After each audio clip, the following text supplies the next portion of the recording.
I was a puppeteer, and a damn good one, but that was not my only dream. I had always wanted to experiment with the film world. My first attempt at film was the movie called The Timepiece. It was a story of a man that was running out of time. This film was nominated for an Academy Award for short films. I was really proud of myself because I finally achieved another lifelong goal.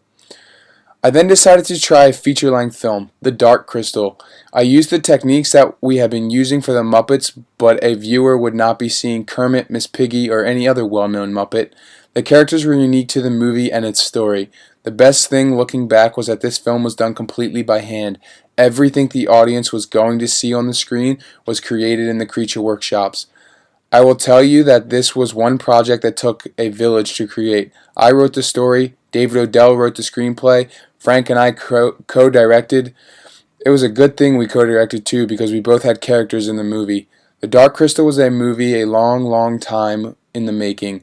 I started with this idea in 1976, and we did not start filming anything until 1981. We filmed the movie and I was proud of it. Unfortunately, the first premiere was in Washington, D.C. and did not go well. People complained about not being able to understand the C keys and being confused. I met again with Odell and told him we need to fix the voices and make it so that the audience could understand all the characters. That really did not make a difference. However, what we were hit with the most was that it was not the Muppets and there was not any human characters. Who would have thought? So back to the drawing board I went. Anyone who knows me will tell you that I do not give up and I learn from my mistakes. So next I produced and directed directed Labyrinth.